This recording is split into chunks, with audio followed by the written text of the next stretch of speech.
Good morning, नमस्कार दोस्तों।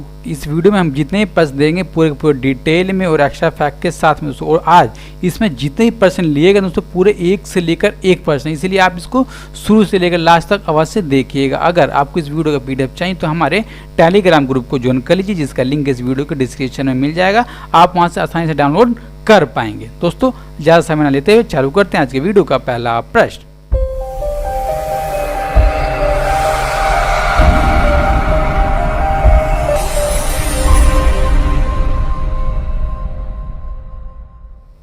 केंद्र सरकार ने हाल ही में कितने महीने के लिए पूरे नागालैंड को अशांत क्षेत्र घोषित किया? दोस्तों घोषित किया गया है ऑप्शन नंबर डी, यानी कि 6 महीने के लिए। कब से कब तक? तो दोस्तों 30 जून से लेकर के 31 दिसंबर तक के लिए पूरे के पूरे नागालैंड राज्य को अशांत क्षेत्र घोषित कर दिया गया। दोस्तों अब देखिए कौन से अधिनियम के अनुसार? तो सशस्त्र बल अधिनियम 1958 की धारा 3 के अनुसार ये घोषित किया गया। अब देखिए दोस्तों पूरे के पूरे नागालैंड राज्य में दोस्तों जो हमारे सशस्त्र बल जो हमारे सैनिक हैं उनको लगा दिया गया, वहाँ की जो भी अशांत क्षेत्र हैं उनको काबू करने के लिए। और वो किस व्यक्ति को गिरफ्तार करेंगे, किसको छोड़ेंगे, पूरा का पूरा दोस्तों उनको छूट दे दिया है केंद्र सरकार के अंतर्गत में। और जो अधिनियम 1958 है इसके अंतर्गत में दोस्तों ये उनको छूट प्रदान की जाती है।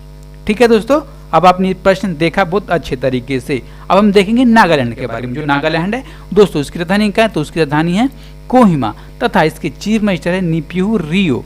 और इसके दोस्तों गवर्नर है RN रवि। और इसके पार्लियामेंट में सीटें हैं राज्यसभा की 1 और लोकसभा की भी 1 ही सीट हैं दोस्तों। अब देखिए 1 दिसंबर 2013 को दोस्तों ये राज्य के रूप में इसको घोषित किया गया था। अब देखिए जो आपको दिख रहा है दोस्तों रेड कलर का, यही है नागालैंड और इसकी सीमा मिलती है म्यांमार से। दोस्तों आपको याद करना होगा। अब देखिए इसका राजकीय जानवर क्या है दोस्तों? इसका राजकीय जानवर मिथुन।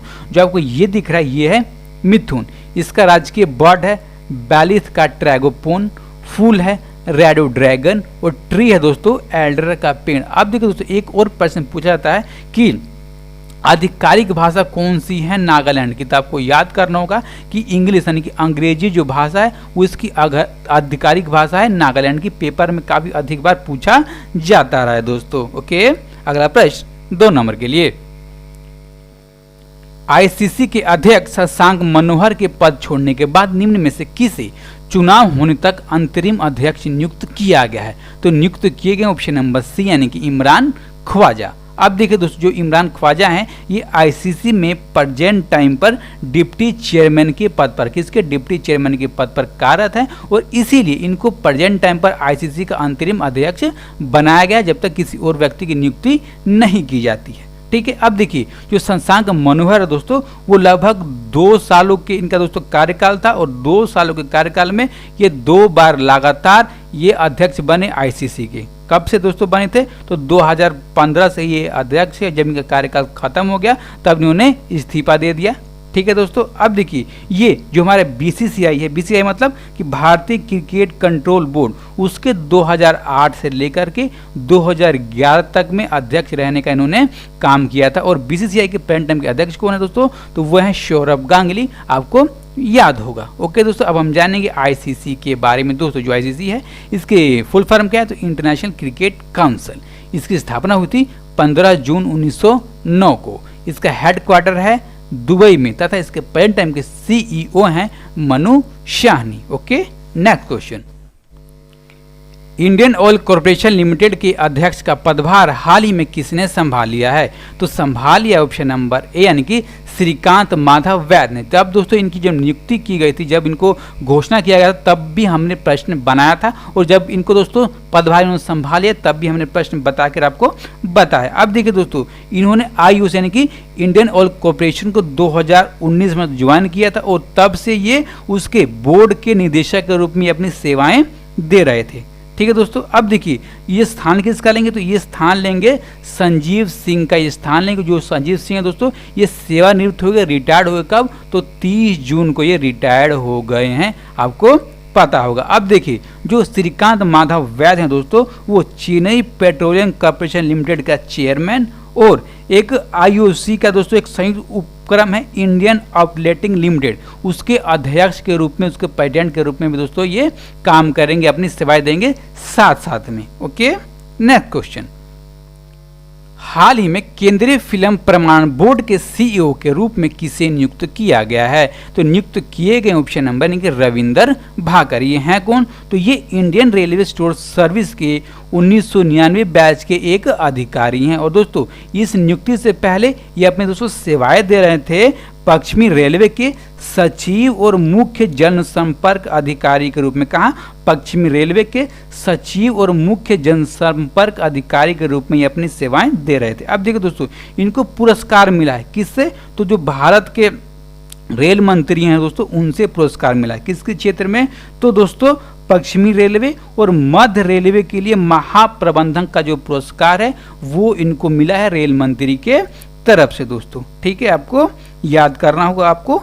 ठीक है, अब देखिए जो CBFC है दोस्तों ये काम क्या करता है? इसका काम क्या दोस्तों? इसका काम है कि जितने भी फिल्में दोस्तों रिलीज होती हैं, कौन सी फिल्मों को सेंसर करने की जरूरत होती है, कौन सी को रोकने की जरूरत होती है, कौन सी को पास करने की जरूरत होती है, और फिल्में से जुड़े जितने भी रूल बनाने का काम करता है दोस्तों वो करता है केंद्रीय फिल्म प्रमाण बोर्ड। अब देखिए ये बोर्ड है किस मंत्रालय के अंदर में आता है? तो दोस्तों ये सूचना और प्रसारण मंत्रालय के अंदर में आता है। किस अधिनियम के अंतर्गत में? तो सिनेमेटोग्राफ अधिनियम 1992 के अधिनियम में आता है और ये अपना काम करता है। अब देखिए इसका मुख्यालय का, तो इसका पेंटागन मुख्यालय है मुंबई में तथा इसके अध्यक्ष हैं प्रसून जोश। कौन है? अध्यक्ष हैं प्रसून जोश। और उसके सीईओ कौन दोस्तों बन गए हैं? तो बन गए हैं Ravinder Bhakar. Okay, next question. Pakistani सेना में पहली महिला लेफ्टिनेंट जनरल किसे नियुक्त किया गया? तो नियुक्त की गई ऑप्शन नंबर यानी कि निगाह जोहर। पाकिस्तानी सेना के इतिहास में ऐसा पहली बार हुआ है कि किसी महिला को लेफ्टिनेंट जनरल के रूप में तो उनके पद के रूप में नियुक्त किया गया है। ठीक है दोस्तों, अब देखिए जब इनकी नियुक्ति की गई इसके साथ इनको दोस्तों 3 स्टार भी दे दिए गए हैं इनके सम्मान के लिए। ठीक है, अब देखिए इनको 2017 में मेजर जनरल का पद दिया गया था। कब? 2017 में मेजर जनरल का पद दिया गया था और पाकिस्तान की तरफ से ऐसी ये तीसरी महिला थी जिनको मेजर जनरल का पद दिया गया था दोस्तों। और पहली महिला कौन सी हैं? जिनको लेफ्टिनेंट जनरल का पद दिया गया है। ठीक है, अब देखिए जो मेजर जनरल हैं इनमें से 2 महिलाएं कौन सी दोस्तों? 2 महिला हैं शाहिदा मलिक और शबनम खातून, और तीसरी महिला है निगाह जोहर। किस पद के लिए? तो मेजर जनरल के पद के लिए। ओके दोस्तों, अब हम जानेंगे पाकिस्तान के बारे में। जो पाकिस्तान दोस्तों इसकी राजधानी का है? तो इसकी राजधानी है इस्लामाबाद। प्राइम मिनिस्टर है इमरान खान, प्रेसिडेंट है आरिफ अलवी और मुद्रा चलती है पाकिस्तानी रुपया, यहाँ पर मुद्रा चलती है। Okay, next question. राष्ट्रीय डाक कर्मचारी दिवस निम्न में से किस दिन मनाया जाता है? दोस्तों ये हर साल मनाया जाता है ऑप्शन नंबर सी यानी कि 1 जुलाई को। किस रूप में? तो नेशनल डाक कर्मचारी दिवस के रूप में। किस लिए? दोस्तों जो डाक कर्मचारी हैं उनकी सेवाओं के लिए सम्मान देने के लिए, उनकी सेवाएं के बारे में लोगों के बीच में जागरूकता पैदा करने के लिए इसको हर साल 1 जुलाई को मनाया जाता है दोस्तों। और हम देख रहे हैं कि कोविड-19 के महामारी के बीच में सारी सर्विसें बंद हो गई थी, लेकिन जो भी हमारे पोस्टल वर्कर थे उन्होंने अपनी सेवाएं देना नहीं बंद किया था, जिस कारण दोस्तों हम अपनी पूरी अच्छी तरह से सेवाएं ले पाए और अपने रोजमर्रा का काम कर पाए दोस्तों। तो इसके लिए भी इनको याद करना होगा और इसी काम के लिए इनको दोस्तों कोरोना योद्धा के नाम से भी जाना जाता रहा है। Okay, next question. अर्जेंटीना के किस फुटबॉलर ने हाल ही में एटलेटिको मैड्रिड के खिलाफ अपने करियर का 700वां गोल पूरा कर लिया? तो ये पूरा कर लिया ऑप्शन नंबर है कि लियोन मेसी ने दोस्तों। अब देखिए इन्होंने अपने करियर का 700वां गोल पूरा किया है किस टीम के खिलाफ? तो एटलेटिको मैड्रिड टीम के खिलाफ। अब देखिए कौन सी टीम की तरफ से खेल रहे थे दोस्तों? इनकी टीम है बार्सिलोना। कौन सी इनकी टीम है? बार्सिलोना, उसकी तरफ से खेल रहे थे, लेकिन इन्होंने इस मैच में अपनी टीम को जीत हासिल नहीं करा पाए और जो मैच है 2-2 से ड्रॉ रहा। अब देखिए इन्होंने कौन से मैच में इस उपलब्धि को हासिल किया? तो दोस्तों इनके करियर का 862वां मैच था और 862वें मैच में इन्होंने 700 गोल पूरे कर लिए। अब देखिए दोस्तों इन्होंने जो बार्सिलोना क्लब है इसकी तरफ से 724 मैच खेले और 724 मैच में से 630 गोल करने का इन्होंने काम किया है। अब देखिए इन्होंने अपनी टीम अर्जेंटीना की तरफ से 70 गोल किए हैं। कितने गोल किए हैं? 70 गोल दोस्तों किए हैं और 630 गोल कितने कब किए हैं?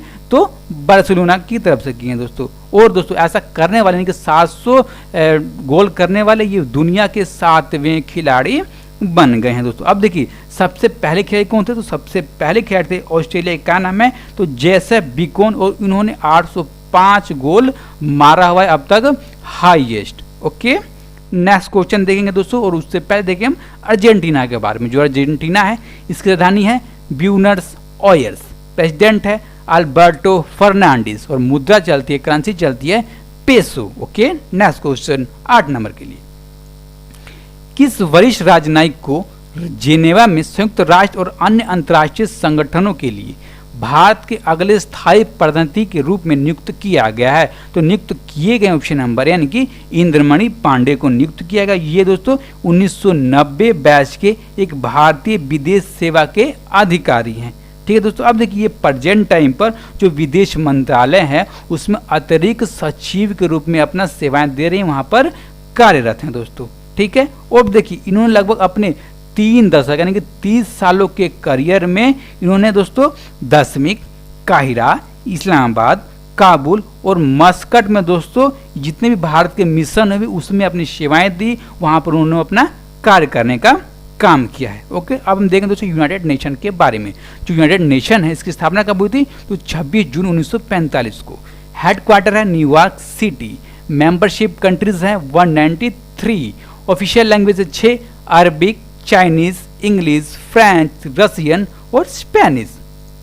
5 स्थायी सदस्य हैं अमेरिका, रूस, चीन, ग्रेट ब्रिटेन, फ्रांस, और 10 अस्थायी सदस्य हैं। टोटल 15 सदस्य हैं, तथा इसके पेन टाइम के सेक्रेटरी जनरल हैं एंटोनियो गुटेरस। ओके दोस्तों, नेक्स्ट क्वेश्चन 9 नंबर के लिए, राजकिरण राय जी का कार्यकाल किस बैंक के एमडी और सीईओ के रूप में 2 साल के लिए बढ़ाया गया, तो बढ़ाया गया ऑप्शन नंबर यानी कि यूनियन बैंक ऑफ इंडिया के एमडी और सीईओ के रूप में इनका कार्यकाल 2 वर्षों के लिए बढ़ाया गया दोस्तों। अब देखिए 2 वर्षों के लिए बढ़ाया गया तो कब तक रहेंगे, तो 31 मई 2022 तक। कब तक, 31 मई 2022 तक ये यूनियन बैंक ऑफ इंडिया के एमडी और सीईओ रहेंगे। ठीक है दोस्तों, अब देखिए इन्होंने अपना कार्यभार संभाला कब था, पहली बार तो इन्होंने 1 जुलाई 2017 को अपना कार्यभार संभाला था, और दोस्तों इनका 3 सालों का कार्यकाल था और वो खत्म हुआ इस साल। कब हुआ दोस्तों, 30 जून 2020 को, और इसीलिए इनके दोबारा नियुक्ति कर दी गई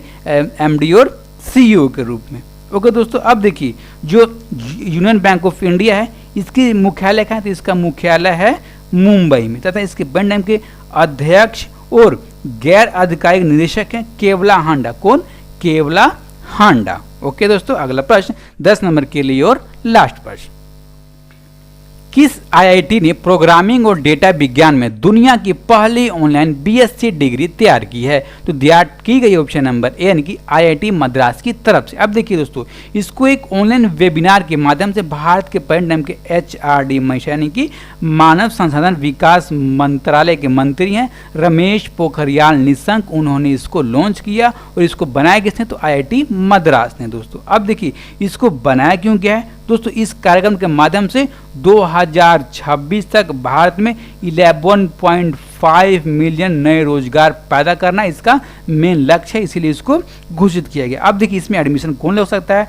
दोस्तों, जो भी छात्रों ने कैंपस अंडर ग्रेजुएट कोर्स में दाखिला ले लिया है वो भी ले सकते हैं, और जिन्होंने डिप्लोमा, ग्रेजुएट और वर्किंग प्रोफेशनल में अपना आवेदन कर दिया दोस्तों वो भी इसमें भाग ले सकते हैं। अब देखिए दोस्तों इसके लिए एक पात्रता ये भी रखी गई है कि इसके लिए जो विद्यार्थी होगा उसको 10वीं में इंग्लिश और मैथ अनिवार्य यानी कि उसको लिया होना चाहिए, और इसके साथ उसको 12th यानी कि जो 12वीं होता है उसको भी करा होना चाहिए। अगर ये दोनों को पूरा नहीं करता है तो इस कोर्स में वो भाग नहीं ले सकता, एडमिशन नहीं ले सकता। अब देखिए टोटल खर्च कितना आएगा, तो टोटल खर्च आएगा 2,42,000 का खर्च आएगा इस कोर्स को करने में आईआईटी मद्रास की तरफ से दोस्तों। ओके, अब हम देखेंगे दोस्तों जो हमने कल की वीडियो में प्रश्न पूछा था, हमने क्या पूछा था कि कौन सा देश 2 महीने के कम समय के अंदर व्यक्तिगत सुरक्षा उपकरण यानी कि पीपीई का विश्व का दूसरा सबसे बड़ा निर्माता देश बन गया। दोस्तों निर्माता देश बन गया है ऑप्शन नंबर ए यानी कि भारत। तो पहला कौन है, तो भारत